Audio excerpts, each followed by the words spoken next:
मुअज़्ज़ज़ सामीईन व नाज़रीन, हज़रत सैयदना अनस बिन मालिक रज़ी अल्लाह ताला अन्हु आप ये हदीस पाक रिवायत फरमाते हैं।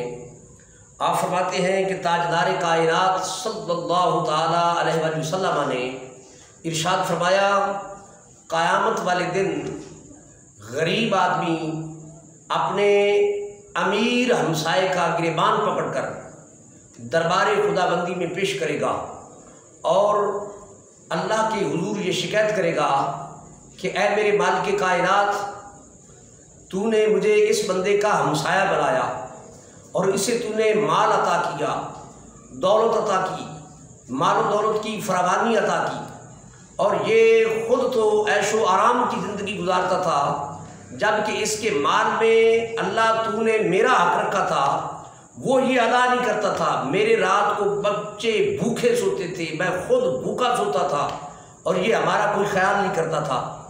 तो उसे अल्लाह रब्बुल इज़्ज़त के हुजूर सख्त निदामत होगी, शर्मिंदगी होगी, अल्लाह की तरफ से इताब होगा। तो आज हमें ये बात पे गौर करना चाहिए कि जितने उमरा हैं वो अपने गरीब हमसायों पर निगाह रखा करें, क्योंकि उनके मालों में जो अल्लाह ने ही उन्हें दिया है, उस अल्लाह ने उनके मालों में गुरबा का, हमसायों का हक रखा है। अल्लाह हमें अपने गरीब हमसायों का ख्याल रखने की तौफीक अता फरमाए। इसी ज़िमन में आका अलैहिस्सलातु वस्सलाम ने ऐलाने नबूवत से पहले के ज़माने को, जिसे हम उर्फ़न ज़माना जाहिलियत कहते हैं, उस ज़माना जाहिलियत की आका अलैहिस्सलाम ने 3 बातों को इंतहाई पसंद फरमाया। सरकार फरमाते थे कि ज़माना जाहिलियत में भी 3 बातें बहुत अच्छी थीं। पूछा गया या रसूलुल्लाह सल्लल्लाहु अलैहि वसल्लम वो क्या बातें थी? फरमाया, ज़माना जाहिलियत में भी लोग अपने मेहमान का इकराम करते थे, अपने मेहमान की बेहद इज्जत करते थे, बेहद ताज़ीम करते थे और उसकी खिदमत करने में कोई कसर नहीं उठा रखते थे। ये बात उनमें अच्छी थी। फरमाया दूसरी बात कि ज़माना जाहिलियत में अहले अरब किसी बूढ़ी औरत को तलाक नहीं देते थे कि अब इसका सहारा कौन बनेगा। और आका अलैहिस्सलाम ने तीसरी बात इरशाद फरमाई, ज़माना जाहिलियत की तीसरी बात ये सबसे अच्छी थी कि उस वक़्त लोग अपने हमसाए का इतना ख्याल करते थे कि उसके ज़िम्मे अगर कोई कर्ज होता था तो वो कर्ज भी अदा करते थे, और अगर कोई बाहर से आकर उस पर जुल्म करने का सोचता तो वो उस जालिम के सामने दीवार के तौर पे खड़े हो जाते और उस जालिम का सामना करते। बेशक उस जालिम के जुल्म से बचाने के लिए उनको अपने पूरे ख़ानदान और कुनबे की कुर्बानी ही क्यों न देना पड़ती, यानी इस तरह का वो अपने हमसाए का ख्याल करते। तो आका अलैहिस्सलातु वस्सलाम ने 27 के कलिमात में याद किया कि बेशक ज़माना जहलियत का था मगर हमसायों का ख्याल उस दौर में भी रखा जाता था।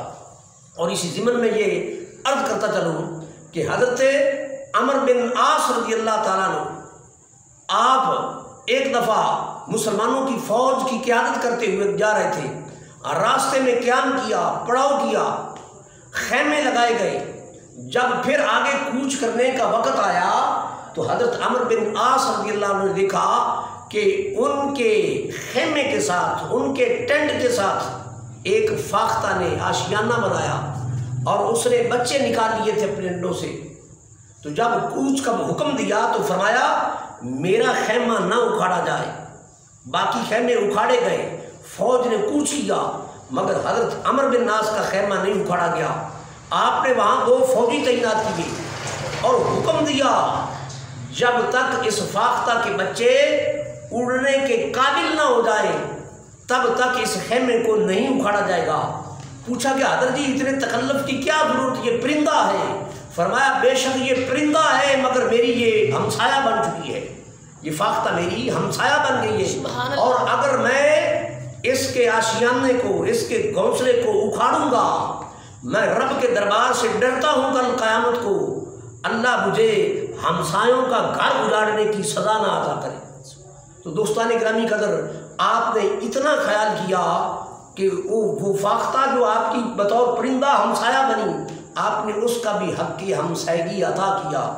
तो ये उनको तालीम व तरबियत कहाँ से मिली? ये दरबार मुस्तफ़ा की तालीम थी। دوستو، جو صحابہ کرام جنہوں نے ڈائریکٹ فیض دربار مصطفیٰ سے پایا، ان کے مزاج میں، دل میں، دماغ میں آقا علیہ السلام نے ہمسایہ نوازی اتنی کوٹ کوٹ کر بھر دی کہ وہ انسان تو انسان، وہ پرندوں کی ہمسایگی کا بھی خیال کرتے تھے۔ سبحان اللہ۔ دعا ہے اللہ رب العزت ہم کو انسانوں کے حقوق کا صحیح معنوں میں خیال کرنے کی توفیق عطا فرمائے۔